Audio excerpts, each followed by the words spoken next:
છેલ્લા કેટલાય વર્ષોથી ગુજરાતના મુખ્યમંત્રી તરીકે નરેન્દ્રભાઈ મોદી સાહેબ હતા ત્યારથી આજે ગુજરાત સરકાર માતૃવંદના માટેનો દર વર્ષે 2 દિવસનો કાર્યક્રમ થતો હોય છે.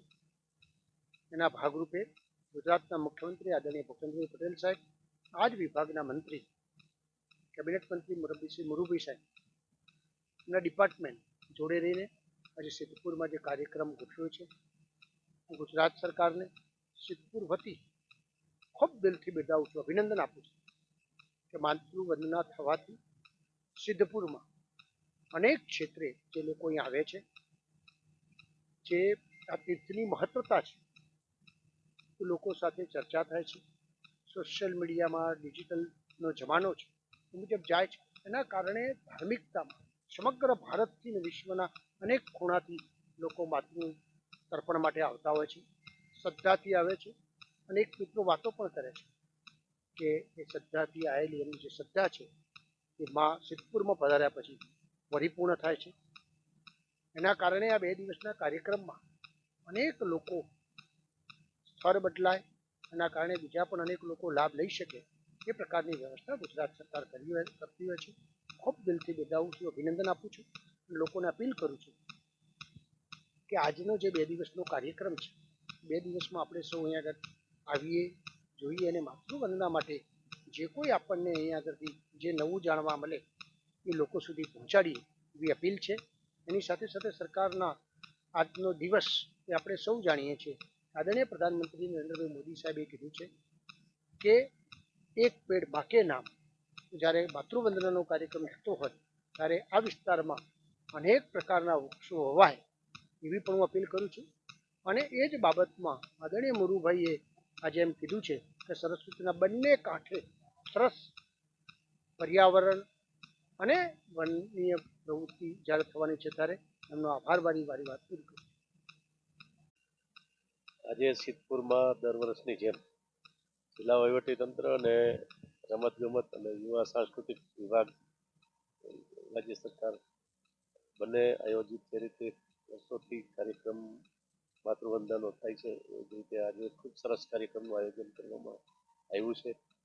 અહીંયા આપણે સૌ જાણીએ છીએ કે આપણા દેશમાં એકમાત્ર માતૃ તર્પણ માટેનું આપણું આ સિદ્ધપુર બિંદુ સરોવર અને મા સરસ્વતી નદી અહીં છે. એના કારણે અનેક શ્રદ્ધાળુ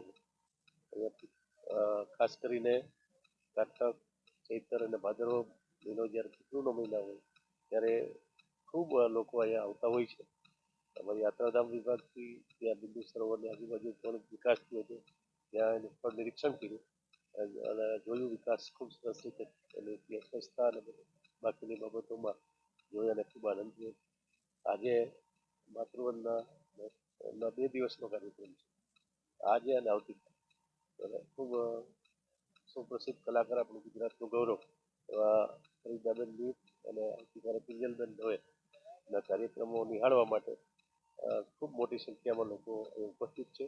આપણે આપણી સંસ્કૃતિ, આપણા ઐતિહાસિક ધરોહર, જે વિરાસત છે એને જાળવવા માટે આ પ્રકારના કાર્યક્રમો જે થાય છે એના કારણે ખૂબ નવી પેઢી જે ખાસ એને પણ આવા જે સ્થળો છે એનું મહત્વની, ત્યાંનો ઇતિહાસની બધાને જાણકારી મળે એના માટે દીર્ઘદ્રષ્ટા આપણા દેશના વડાપ્રધાન નરેન્દ્રભાઈ મોદી સાહેબ ગુજરાતના મુખ્યમંત્રી જ્યારે હતા ત્યારે આ પ્રકારના ઉત્સવો અને ખાસ કરીને દરેક જિલ્લા મહોત્સવો અહીંયાનું જે સ્થળ છે એનું પણ પ્રમોશન થાય, લોકોને ખબર પડે એટલા માટે આની બધી જાણકારી મળે એટલા માટે પણ આવા બધા જે આપણા ઐતિહાસિક સ્થળો અથવા તો એનું ખૂબ મહત્વ છે એવા આપણું સિદ્ધપુર અને બિંદુ સરોવર કે જે માતૃ તર્પણ માટેનો એના માટે લોકો ખૂબ આવતા હોય છે. એમાં આ માતૃવંદના ઉત્સવ 2024નો આજનો ખૂબ સરસ કાર્યક્રમમાં આજે અમે બધા આવ્યા છીએ અને ખૂબ સરસ રીતે કાર્યક્રમનો શુભારંભ થઈ રહ્યો છે.